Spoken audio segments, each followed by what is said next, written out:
Welcome to Withdraw Consent. I'm Jack. So got a comment the other day on the Holocaust Part 13 video where I talked about the 5 million non-Jews being actually 500,000. And it was from Destroy APAC. And he said, hey, Google this guy, Yoel Alter. And, it's P-word stuff. This dude's been arrested in a ring, in South America and this and that. And I went and looked it up.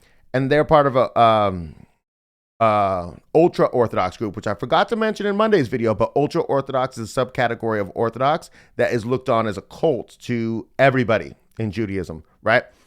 And that's a point I also left out on Monday's video, because if I'm on the 9 out of 10 and 1 out of 10 are doing stuff with kids on the right hand side, link in the description below if you haven't seen that video, if you're watching this later. But it breaks down the different branches of Judaism. If you're in the progressive Jews and you're 9 out of 10 in the United States and 1 out of 10 is doing the P word stuff, I'm going to say you're not part of my group. You can't use this name Judaism or whatever. Same thing if it was Christianity or whatever like that, right? And so ultra Orthodox is a group that they don't allow. So I basically looked up the story, and it was interesting. There was like 200 to 300 people. They were traveling around different countries, and they had to run when the kid services came because they were messing all these. Said the word, but they were doing terrible things to all these kids. And so then I was like, okay, I'm going to do a larger issue on the P word problem in Judaism. And I searched and I searched and I searched. And see, the problem is I want to come with really good sources like My Jewish Learning and stuff like that, because then when I get the people on YouTube, the Jews coming on giving me the death threats and stuff, it's like, hey, I don't got to say nothing because you're saying My Jewish Learning is a lie. And so then I found this article. Check this out. This is from the Jerusalem Post, which is probably covered by my big head in the upper left-hand side. But you can find this first reference in the description below. Tens of thousands of P words operate in Israel every year. In July alone, there were 22 cases of P recorded in Israel and brought to the attention of the media. So this is a 2020 article by the Jerusalem Post, right?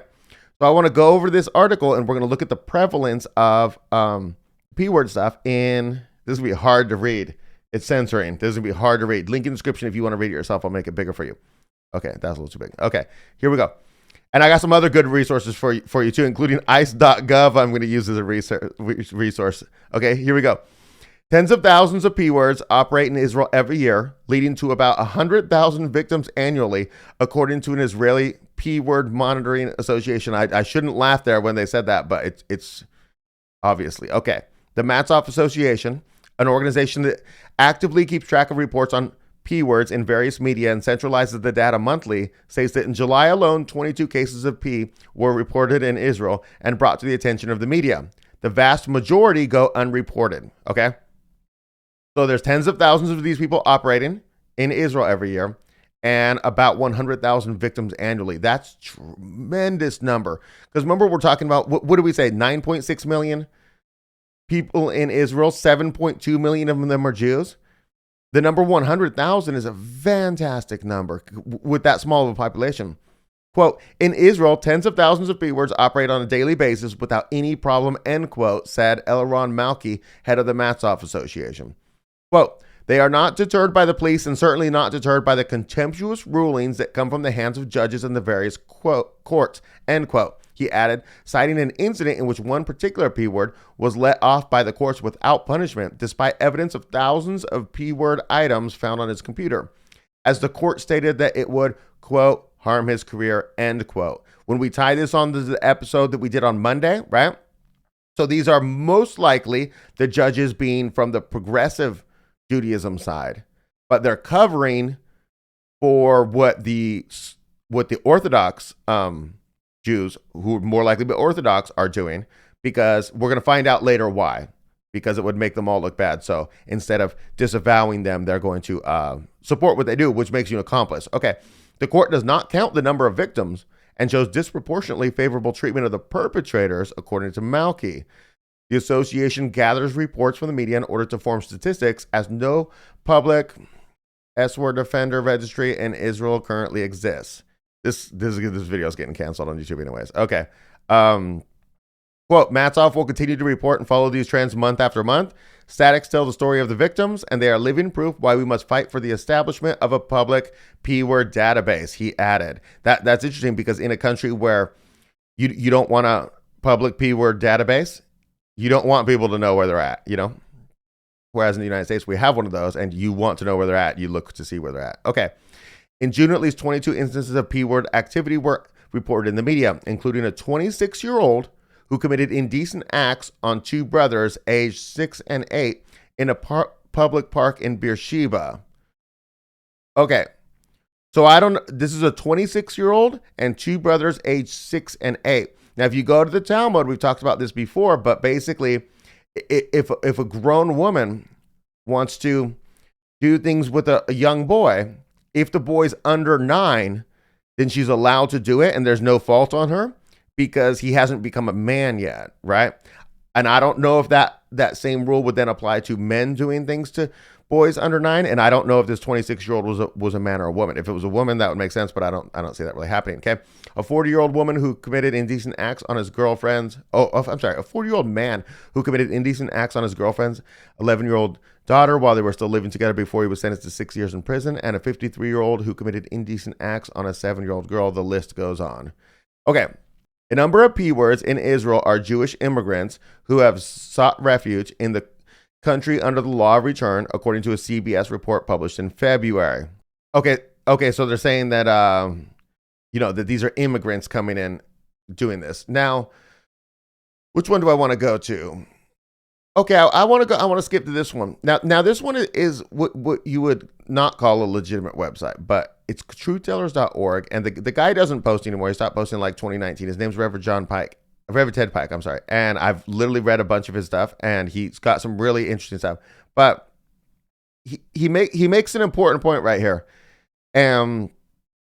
Basically, he says, the Talmud cautions, however, that in cases such as deceit, theft, murder of Gentiles, P-word, etc., where there is a good chance that the Jew cannot get away with such crimes, it is best to forego such liberty. This is because, since Jews represent God to the world, the name of God might be profaned, right? And so I think that's pretty interesting because basically you're permitted to do these things against any people that's not your own, but if you were not able to get away with them, then you shouldn't have done them in the first place because you make the group look bad. And then the excuse is ridiculous. Because Jews represent God to the world, the name of God might be profaned, right? The people doing the thing represent God to the world. That's absolutely trash. They do represent a God to the world, and they have a flag with the star of that God on it, and it's definitely not the one in the Bible. Well, it's that God is in the Bible, but it's not the one that the Bible's based around, okay? So now I want to go to other articles. So this is National Vanguard. This is it's a white nationalist website, but it's professional, unlike some of them out there. And this is an article called Jews Use P-Word for Profit and to Own, Control, and Destroy the Powerful from 2018. Now, I will let you know that I did write a couple articles for these people back in the 2000s, but that's unrelated to this. So basically, they're talking about where they're using P-word rings to blackmail politicians. So they talk about Epstein. We already know that story, but here's another one. In 2000 in Brazil, an official Israeli diplomat named Ari Shur was discovered to have been running a child ring business out of his Ipanema apartment. Ipanema is a neighborhood in Rio de Janeiro for the benefit of wealthy Jewish tourists from Israel. So he's running this ring for the Jewish tourists to come. A friend of his, a fellow named George Steinberg, assisted Cher by recruiting poor children from the streets of Rio and prepping them for their roles as people for sale. Steinberg also ran a sideline business by making photographs of the intimate encounters and then selling the uploaded videos from his 9 websites, all of which contain text written in the Hebrew language. Steinberg's day job was teaching Hebrew and social studies at a Jewish college in Rio de Janeiro. The people working at the Jewish college, this is a recurring theme. And this is similar to the one I'm going to show you in ICE in Colombia. This is interesting. A girl who had been victimized by Sharon Steinberg tipped off the police.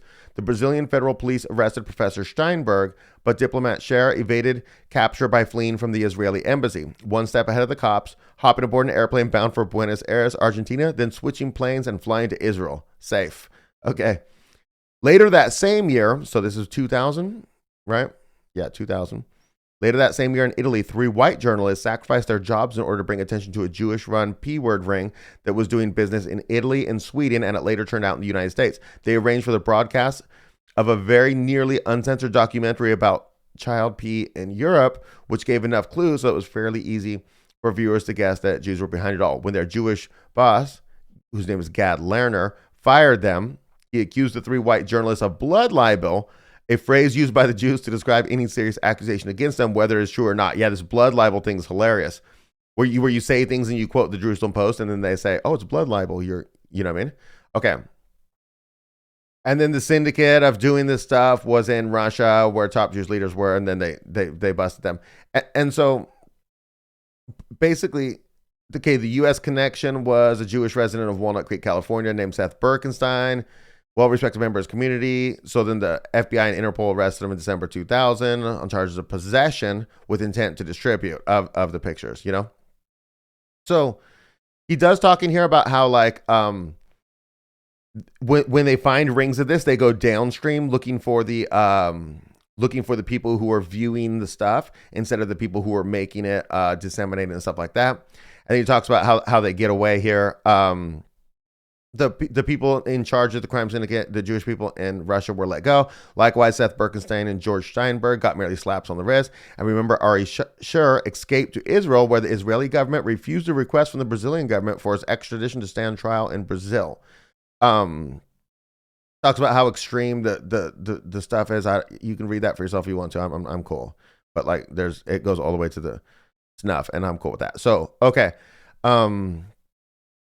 Now, okay, I want to go to this other article that I had mentioned, and this one tells an interesting story right here at the beginning, right? And it's this one's in the United States, and it's about them, about how they cover up, right? So basically, there was an Orthodox, ultra-Orthodox counselor named Nechemia Wiberman, right? And a courageous 18-year-old woman came out as a whistleblower and said that he had been abused since the age of 12, right? And so the resulting court case inflamed this Satmar Haredim against her husband, and their attorney, resulting in intense pressure. Her husband was offered $500,000 to drop the case and go to Israel. Her attorney had acid thrown in his face, temporarily blinding him. His daughter was shot in the face with a BB gun. Haaretz in Israel says that this case, quote, has been rife with violence and intimidation, end quote. Yet the Brooklyn Civil Court convicted Weberman of 59 counts of S abuse, sentencing him to 103 years in prison. So this is in the United States, where he wasn't covered by the court system. And you can see all the terrible stuff that was done by the community. So whether these are Orthodox people doing this thing, like trying to bribe them, throwing the acid in the face, shooting the dog with the people, whether it's the Orthodox or the progressive community, nobody's coming out like the Jewish leaders and saying, whoa, we're ditching this counselor, Nechemia Wiberman, like we're out on that person because they're not like us. No, like, let's go fight to keep this suppressed, right?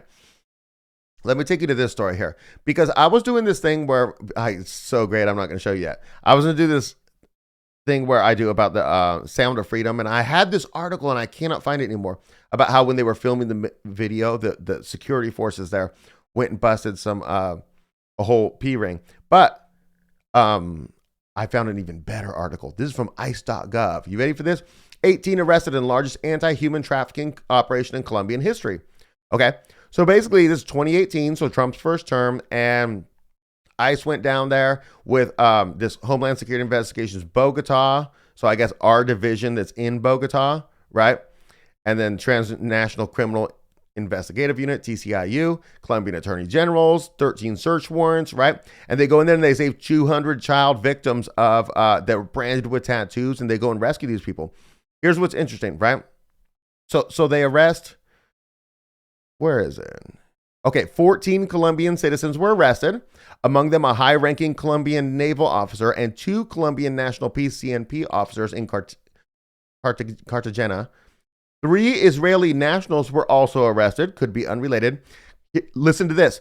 The Israelis had built a network of human trafficking, tourism, and child exploitation that plagued Colombia for over a decade. So they're not, the Israelis had built, okay. Interesting. So this is ICE. So there's a thing that says, hey, this is not from our administration. This is from a previous administration. So it might not be reflective of current practice. It's just basically like an old report. And I thought this was so interesting. So all these are linked in the description. Referenced in the description. This is the fourth reference below.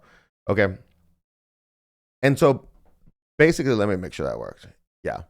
So basically, I have this theory, right? That if you wanted to test out how prevalent this stuff is, right?